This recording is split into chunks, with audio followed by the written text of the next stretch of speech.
Hordoftoota maatii YouTube Fayyinaa TV hundumti keessan baga bara 2013 Waaqayyoo isin dabarsee bara 2014 isin ga'e isin jechuun barbaada. Ani obboleessi keessan Abbaan Mul'ataa Alamuu Bantii har'a ga'uu keessaniif guddaan Gooftaa galateeffadha.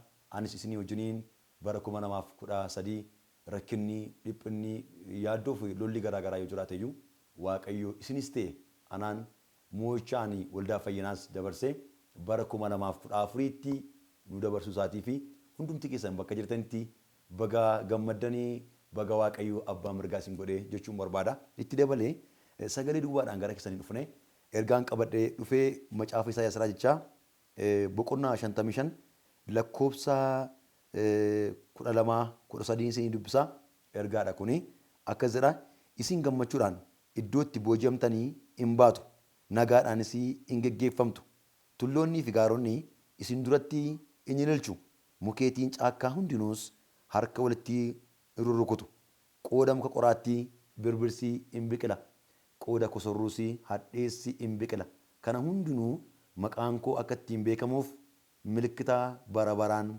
hin banneefis hin ta'aa jedhe ameen akkas jedha rayoo deebee isin gammachuudhaan iddootti booji'amtanii hin baatu gammachuudhaan iddootti booji'amtanii hin baatu nagaadhaanis hin geggeeffamtu tulloonnii fi gaaronni isin duratti hin ililchuu jedha isin duratti hin ililchuu jedhee dubbata nama Waaqayyotu dubbata Isaayaas raajichaa dubbata Israa'elitti dubbata iddootti booji'amtanii hin baatu ittiin jedha iddootti booji'amtanii gatamtanii dhiifamtanii hin baatu dhukkubni isin booji'eera ta'a rakkinni garaagaraas hin booji'eera ta'a dhiphinni garaagaraas hin booji'eera ta'a garuu akkas jedhe Waaqayyo isin baasaa jedhe haala jirtan keessaati Waaqayyo isin baasadha. Hordoftoonni YouTube Fayyinaa TV iddoo jirtan keessatti tarii bara 2013 waan eegaa turtan waan barbaadaa turtan waan isin yaadaa turtan ituu isiniif hin deebiin wanti isin jalaa harkifamee isin duukaa bara 2014tti darbuudhaaf yaadaa jiru yoo jiraate Waaqayyo keessaa isin baasa. Waaqayyo isin baasa. Kan isin baasu nama miti. Kan isin baasu birrii miti. Kan isin baasu beekumsa miti. Kan isin baasu baay'ina firaa miti. Kan isin baasu biyya guddaa biyya xiqqaa jiraachuu miti.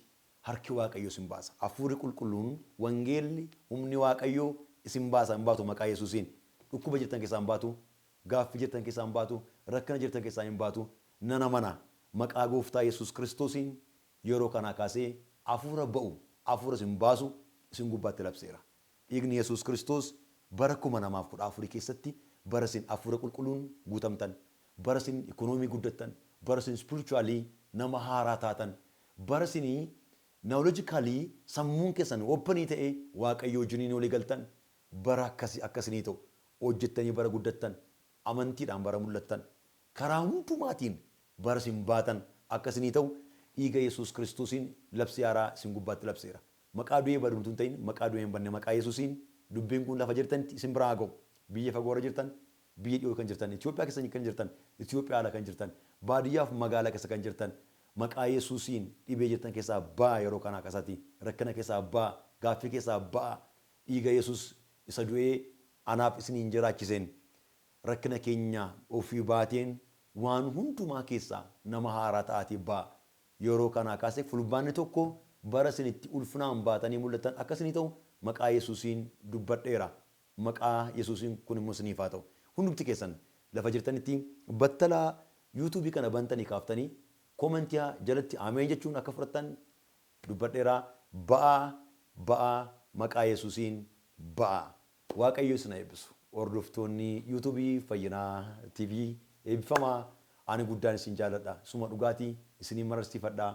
Hedduun isinii kadhadha Waaqayyooni. Maqaa keessan abaloo bulu jechuudha. Yoon baadhallee lafa jirtan hundumaatti isiniin kadhadha. Isinis YouTube Fayyinaa TV babal'isuudhaan namni waan hin taaneef iyyuu wanta borduu eebaduuf wanta faayidaa hin qabneef iyyuu namni subscribe godhee like godhee commentii fi wantoota garaagaraa barreessee biyya lafaaf aarsaaf godha. Kun immoo hojii wangeelaati. Hojii kana irratti yoo isin hirmaattan tokkotti eebbifamtu lamaffaan hojii Waaqayyootiin bal'ata.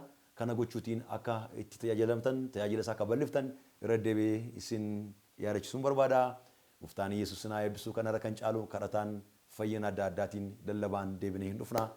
Egaa gammachuun Waaqayyoo bara baraan isin duukaa ta'u Isaayaas raajichi boqonnaa 55 lakkoofsi 12-13 kan keessanii maqaa Yesuusiin ba'aa fayyaa ta'a. Iji nagaa deebi'ee wal argu. Nagaan.